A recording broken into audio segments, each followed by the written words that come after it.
Hello everyone, and welcome to Fallen Angel Customs, and also, happy anniversary! It's been a whole year since I shared Carrie's creation with you all. I'm sure most of you are no stranger to the Pastel Girl app on the Play Store. I've had it for quite some time now and still love coming up with different combinations or playing around with it when I'm struggling with some inspiration. It was during one of my little inspiration dips that I created this little one and fell in love with how she looked. So, unable to get her off my mind, I knew I had to bring her to life. So, without further delay, let's get started. Our victim of the day is this Draculaura, a new one to my stock box collection. Normally I have all my stock dolls pre-prepped, which is why I've never shown my process before. But you know what they say? There's a first time for everything. First I remove all of her accessories, shoes and clothes.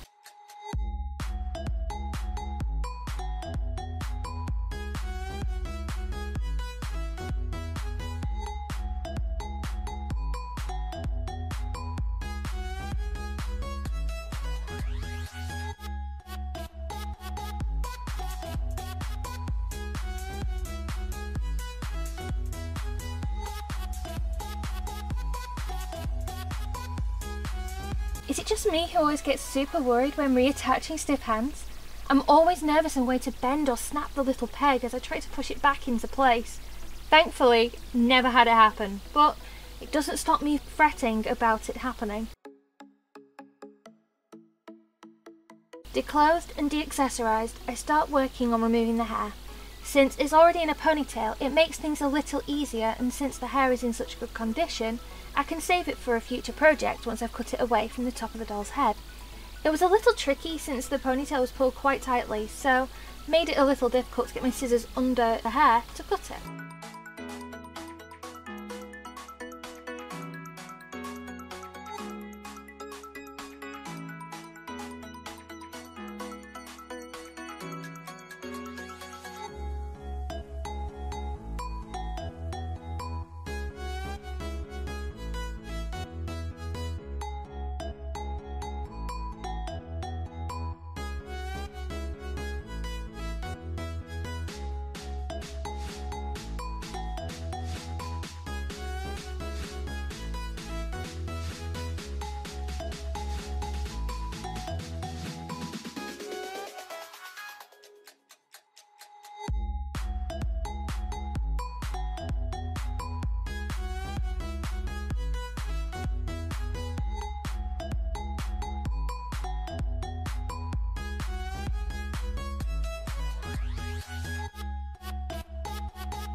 I start off by using one of my plastic sculpting tools to loosen up some of the plugs and the glue away from the inside of the head before turning to my needle nose pliers to help me pull out the chunks of hair and glue.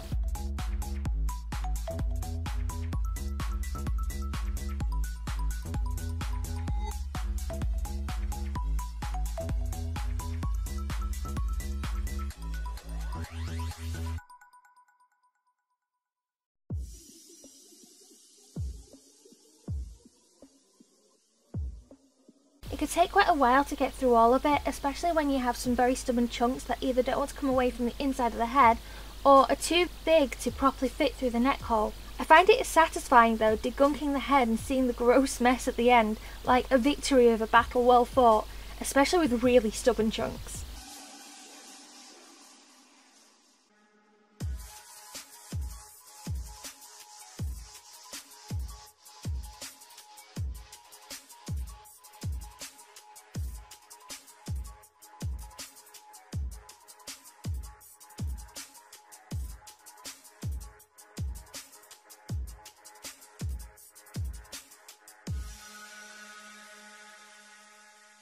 To make her outfit, I worked out I was going to need 2 layers of clothing. Starting with the under section, I sketched out the rough shapes I would need for the shorts, top and sleeves. I pieced the pieces together on the last little bit of fabric I had in the colour that I wanted before cutting it out. I started with the short section first, sewing the outer edges together, followed by the inner edges, creating 2 little tubes for the legs to go through. For the tubes created, I sew them together along the curved edges, making sure there's enough room for the doll to be able to move unhindered by things like sitting. Taking the top piece and sleeve sections, I sew the sleeve into the armhole section. I find it much easier to do this before I sew up the side seams of the top, as it's easier to manoeuvre the fabric into the armhole. I use pins to mark how far down the sleeves I want to sew before pinning the sides together, proceeding to sew all the way down the sides of the top to the ends of the sleeves, turning the top right side out once done. Taking the lower arms and hands from the doll, I slip them up the opening of the sleeves. I knew the hands wouldn't fit through the armholes, which is why I left such a big section open at the bottom of the sleeves. With the lower arms and hands in place, I sew the bottom of the sleeve shut.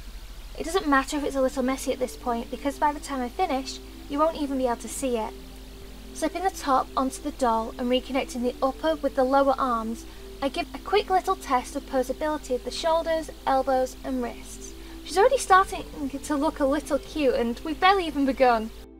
Using the pieces from the underclothes, I sketched up some pattern pieces for the main part of her outfit, using a piece of ribbon to make sure I got the right length for making the cuffs around her thighs.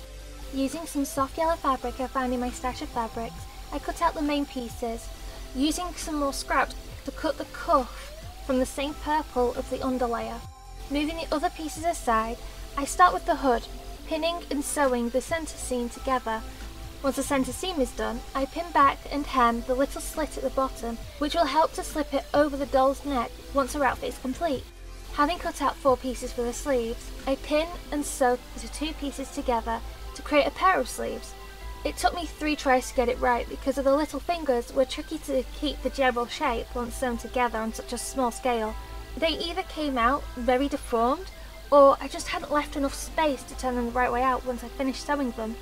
With the main body of the outfit, I pinned and sewed together the sides and inner seams before sewing the crotch section together to create a little bodysuit with poofy shorts.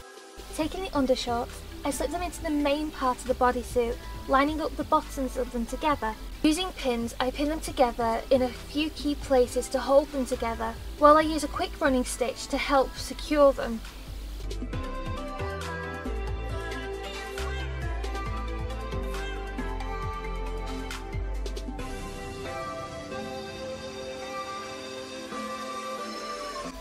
I used my straighteners to get part of the fabric of the cuff to stay folded over, to make it easier for myself when I was trying to sew it down around the leg holes. Next, I pin and sew the sleeves in place. As you know, normally I'd have done this before I'd sewn the side seams, however I hadn't decided which way I wanted them to go, with the pearls facing up or down to the side. With the sleeves in place, it's time to hem the hood and sew it to the next section. Now, for the fun bit. It's time to start stuffing the sleeves and the shorts to make them poofier.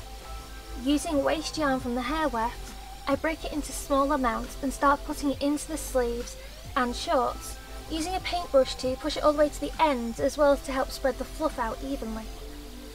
With the sleeves, I took the undershirt and put the closed off sleeve down the other sleeve to make sure I didn't overstuff them and leave no room for the arms to fit or to lose movability.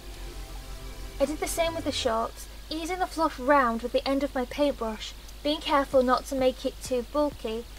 It actually took me 4 or 5 tries to actually get it right, or to look how I wanted. Either the fluff didn't sit where I wanted it to, or it was too bulky, which means pulling out the entire chunk to reduce it and try again. The first time I fluffed out the shorts, I filled them out so much I couldn't even get the doll's legs inside or get it up and over her hips.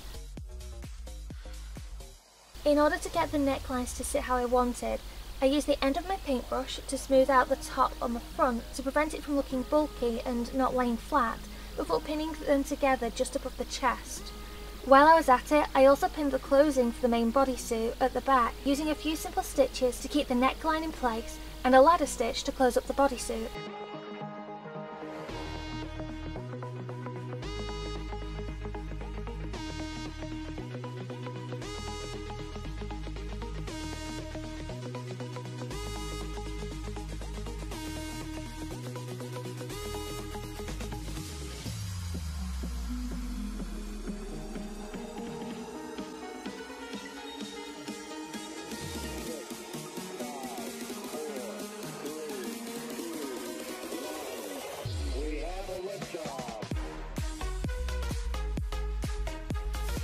Now for the cute little paw pads. Carefully, I use my hot glue gun to create little beans and pads as well as little claws on the end of each finger. Thankfully I got lots of practice making little beans when I made Isla's bag. I trimmed the claws and any little straggler tendrils.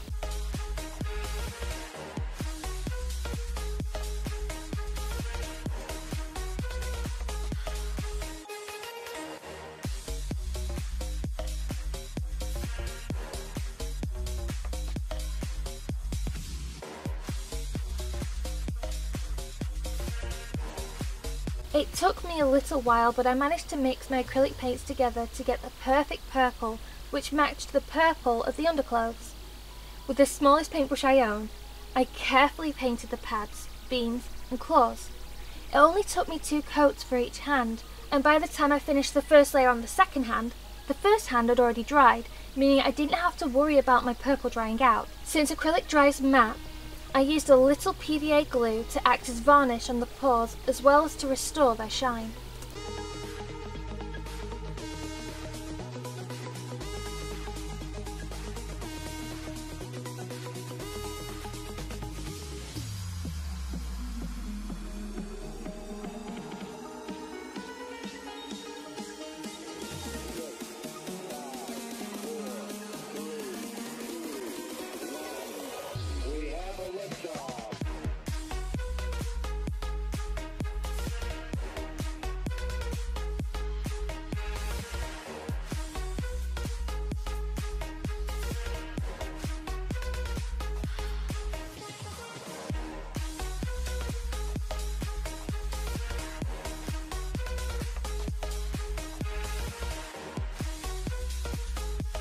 Let's start on her cute little boots. I start by removing the lower legs from my mannequin doll. I use a cam doll so it's easy to remove the limbs. Taking strips of paper, I wrap them around the legs and take them in place to keep the doll's legs protected while I work on the shoes.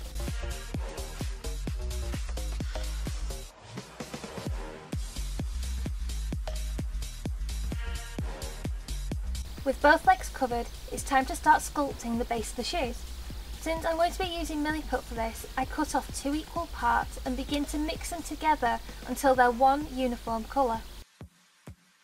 Once mixed, I cut the ball into 2 equal parts, setting one half aside while I use the other half to form the base of the shoe to give me a foundation to work from. I use a little water with one of the sculpting tools to smooth out any rough edges as I go. I repeat the process and let it cure. Repeating the process of mixing 2 equal parts and then cutting it in half, setting one half to the side, I take a small piece of one half of the clay and use it to start building the toe section of the soles. Again, using a little water with a sculpting tool to smooth and blend it all together. When I'm happy with how it's looking, I gently press it on the top of my desk to make sure the underside of the sole is flat. Using a little more clay, I cut it into 3 parts, one for each of the toes, rolling each into its own little ball to make it easier to sculpt the roundness of the toes. I carefully apply each toe one at a time, making sure to blend it in the best I can while also retaining the definition of each little bean as I go, leaving them to cure overnight when I was finished.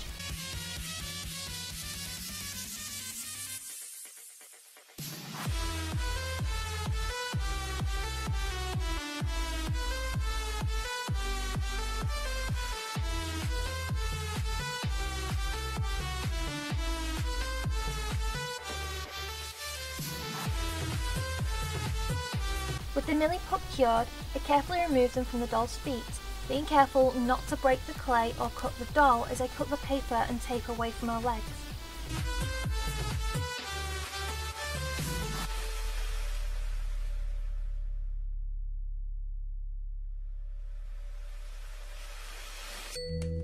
With the shoe bases free, let's test them. She stands!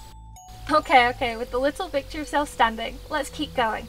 I had just enough fabric in the purple to make little matching socks.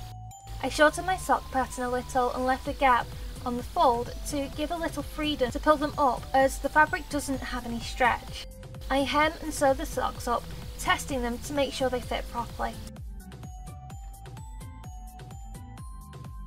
I repeat this for the main body of the boots too, shortening the pattern further and using the same yellow fabric as the bodysuit. I carefully slipped them on over the socks to make sure I left enough room for them to do so.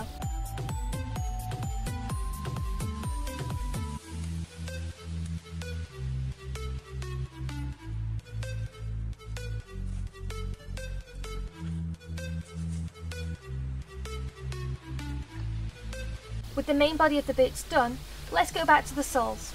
I carved down the edges a little neater before starting to paint them white. It took 4 coats to get a nice even coat on both of them.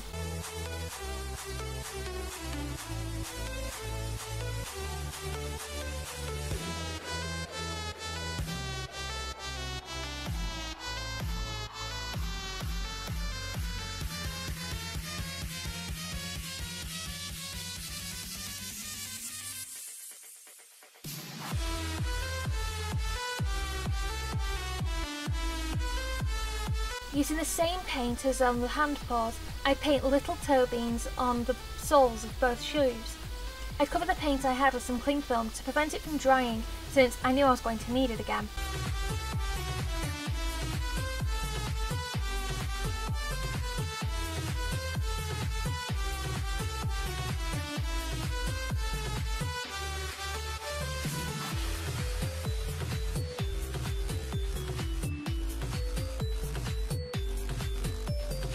With both pieces complete, let's bring them together. I gently slip the soles on the doll's foot and... oh no. Is that a crack? No!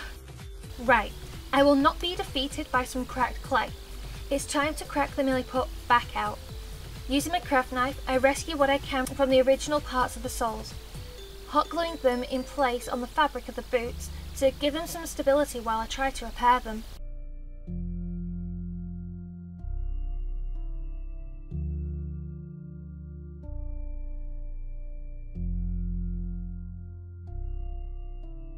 I start by using fresh milliput to build the void between the heel and the toes of the foot. I was originally trying to build them on the actual doll, but it's a lot harder to work that way, so I carefully slip them off her feet and stole Cam's legs once more to make it easier to do the repairs, using a little water with my sculpting tool to smooth and blend everything together, slowly building up the sides to give stability back to the soles of the shoes.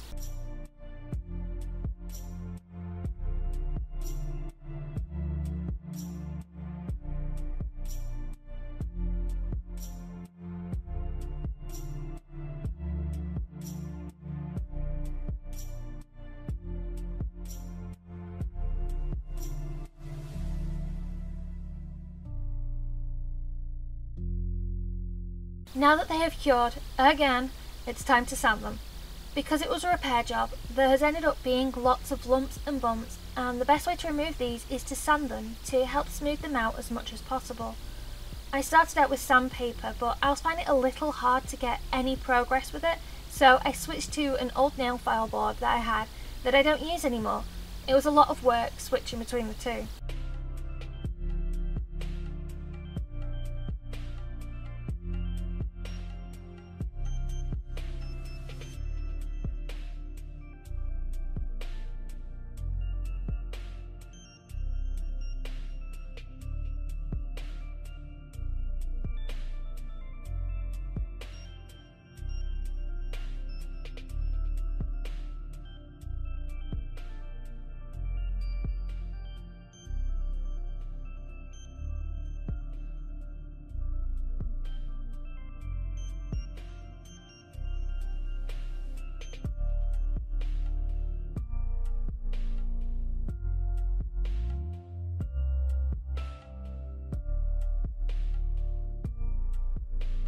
Sanding, done. Time to repair the paintwork. Starting with layering up the white and then repainting the cute little toe bean.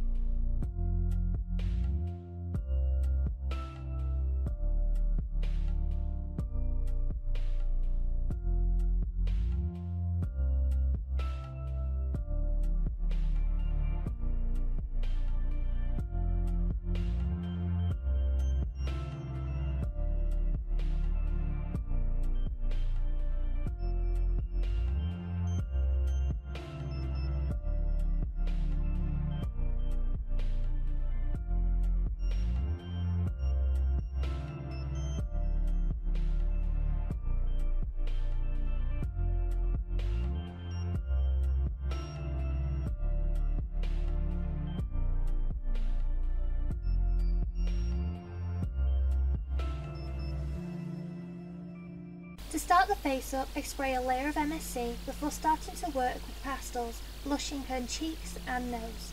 I also used the same pink tones to add some colour to her eyelids and lips.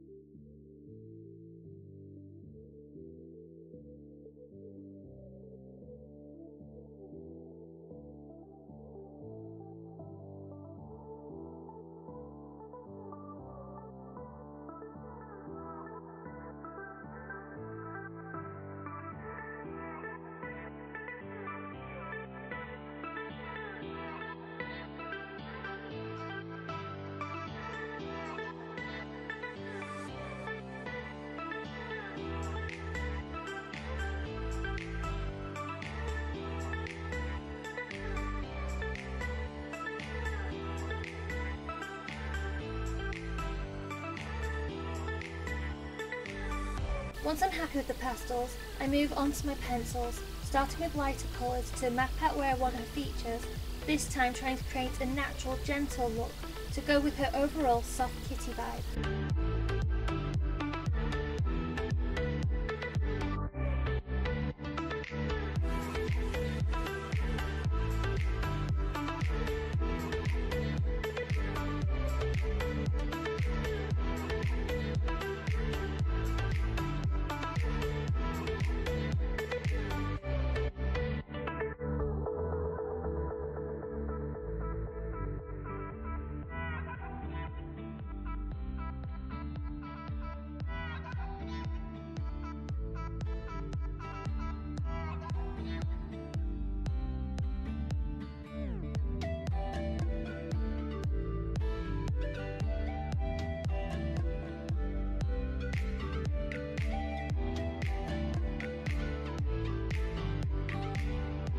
For her lips, I decided I want to give the illusion of a gentle smile, tugging at the corners of her lips. So, using a darker colour for her inner lip, instead of following the mould's natural look, I upturned the corners ever so slightly. It took a few tries for me to get it right.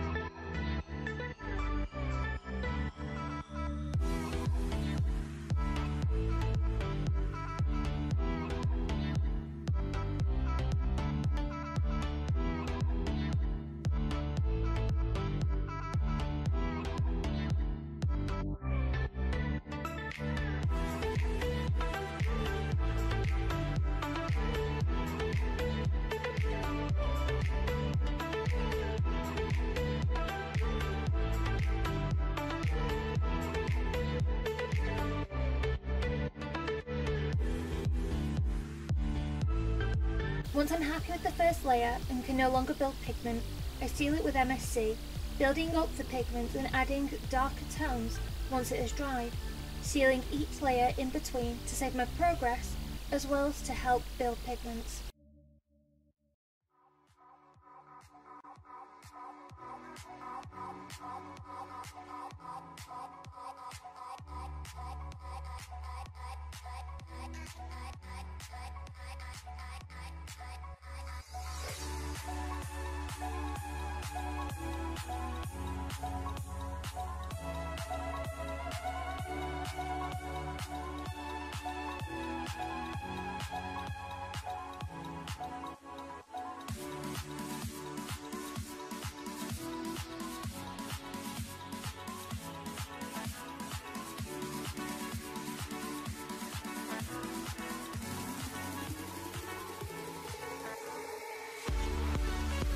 I wasn't happy with how well my white was building up. For some reason it really didn't want to build up in pigment this time, so I resorted to using a little white acrylic paint to fix this. The vibrancy of the white really helped to make the blue of her eyes really pop.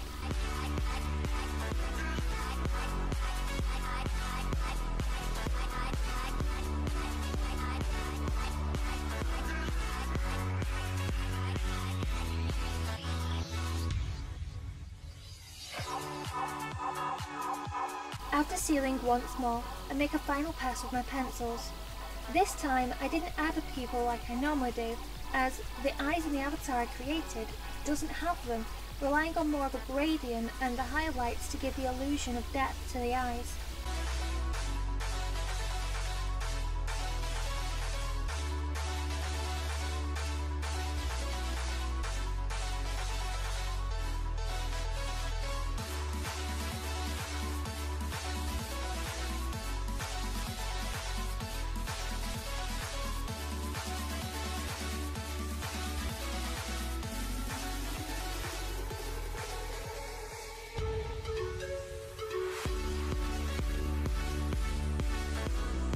After sealing for the final time, I use white acrylic with my dotting tool to add highlights to her eyes before glossing her eyes and lips.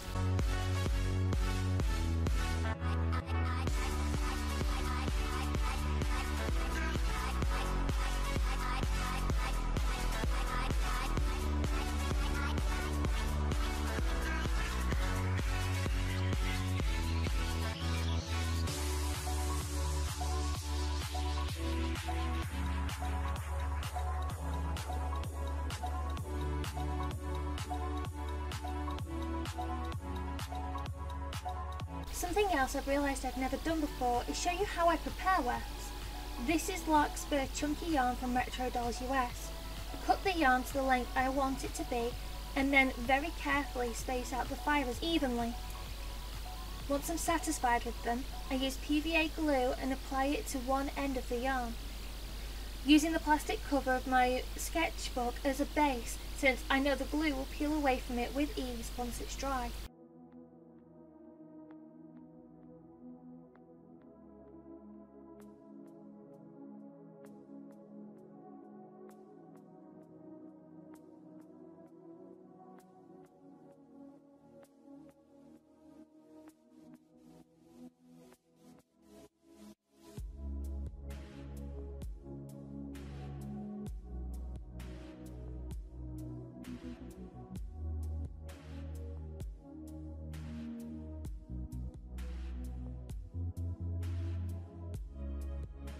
Once I've peeled the glue from my sketchbook cover, I trim the excess down to create a nice clean edge.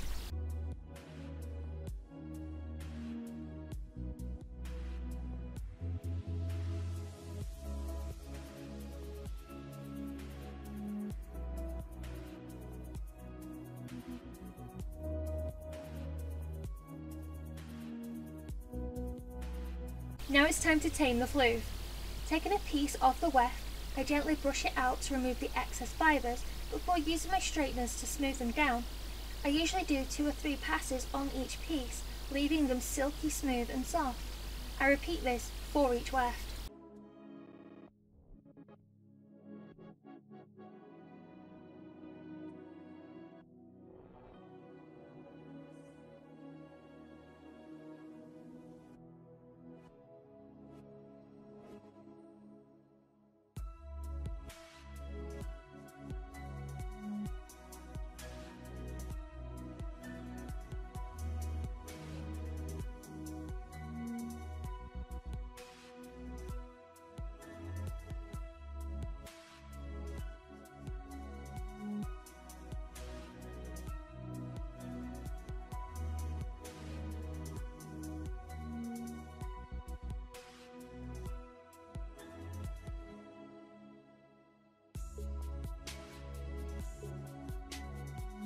I start by taking a pen and marking out where I want the part lines to be, doing my best to make it even on both sides.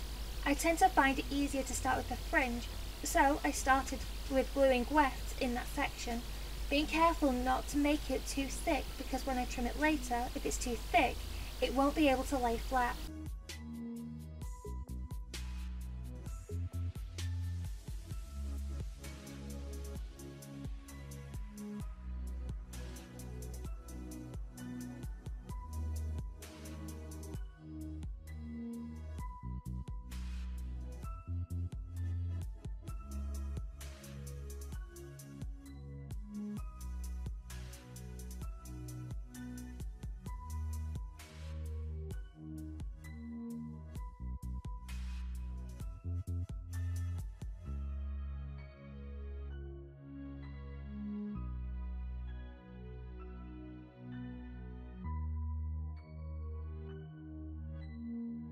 With her fringe now done, I move on to working on her pigtails, starting by doing the outer edge before filling it in with more wefts, pulling it together and fasten it into a little bun out of the way while I work on the other side.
With both sides done, it's time to move on to styling. Carefully pulling the wefts together, brushing them and tying them into a low pigtail, repeating the same on the other side I temporarily tied into a bun.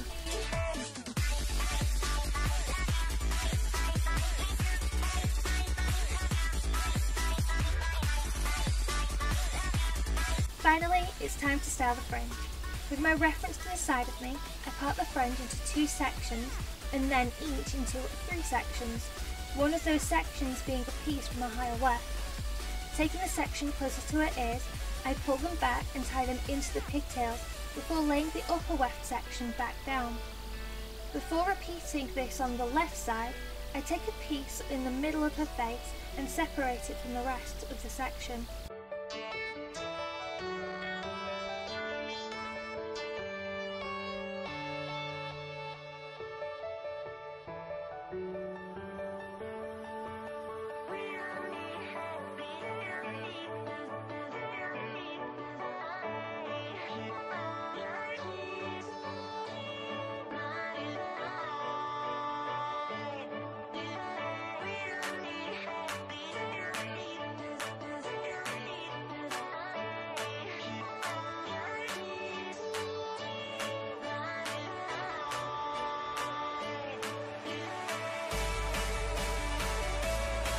Now, with 3 sections remaining in the front, I took the middle piece, trimming it down at an angle, using a little water to help style it and keep the strands together. Carefully, I used my straighteners to encourage the fringe pieces to lay flatter and where I wanted them to be.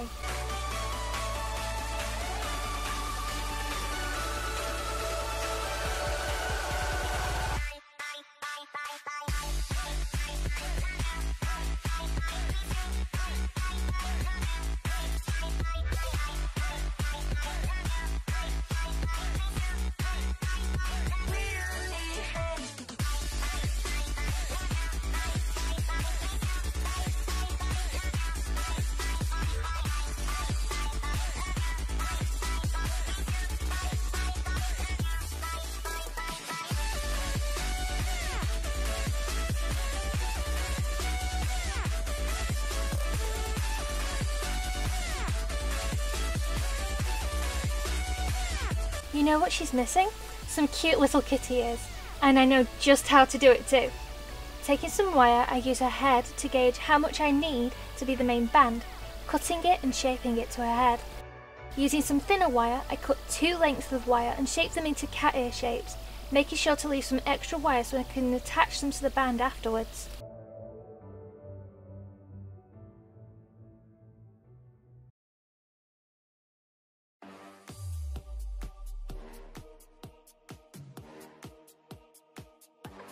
Taking some white pearly beads, I slip them onto the wire on each side, repeating it on the other earpiece.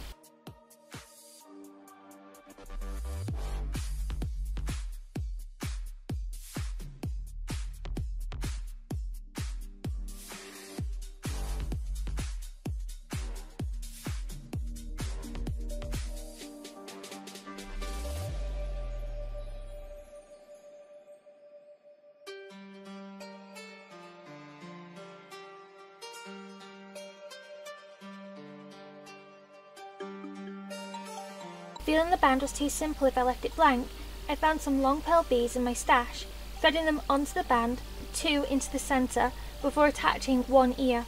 I used my pliers to help me to tightly twist the wire around the band to keep the ears firmly in place, before repeating it on the other side.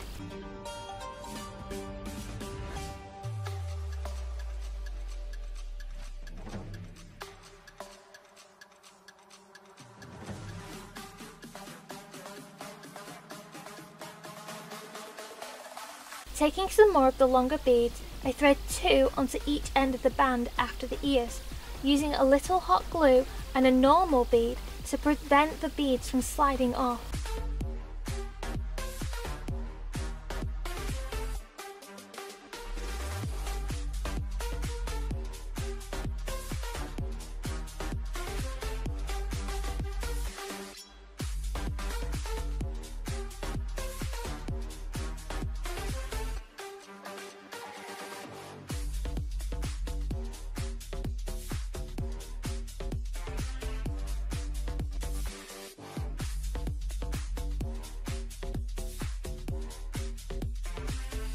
Let's test the fit. Aww, she looks so cute in her little ears. Let's add a little something more to her cuteness. Taking some pre-made bows I had laying around, thin organza ribbon, and gold little bells, let's make her some cute accessories. I tied the ribbon into a small bow, sewing it onto one of the white bows, and then a bell in the centre. I repeated this for all 3, adding 2 bells to the centre of the other 2 ribbons.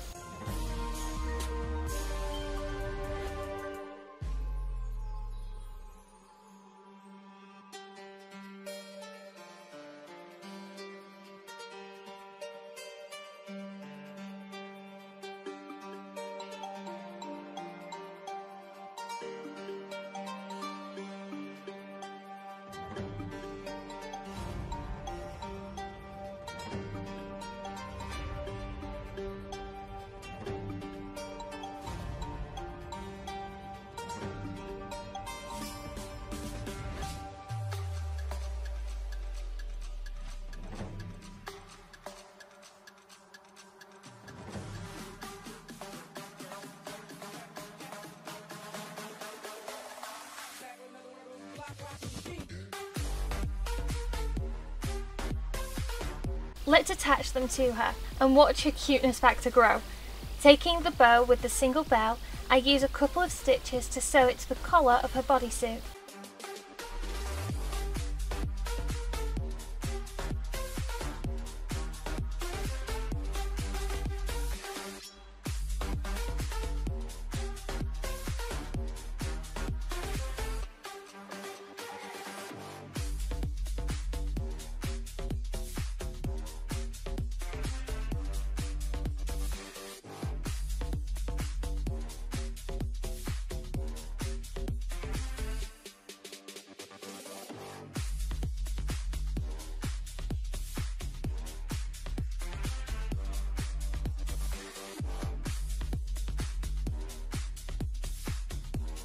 Before attaching the other 2 bows to her pigtails, I use a little piece of plain ribbon to cover the elastic bands to give the illusion the ribbons are tied around her pigtails. I hot glued the bow for her hair in place as it was easier than trying to sew them down.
Are you ready to see her finished look?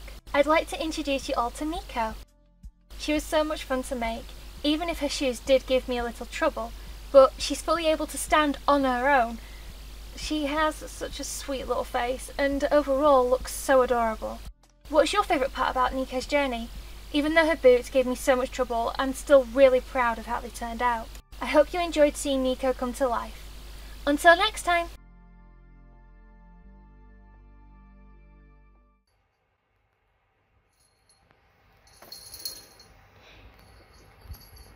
Enjoying the sunshine.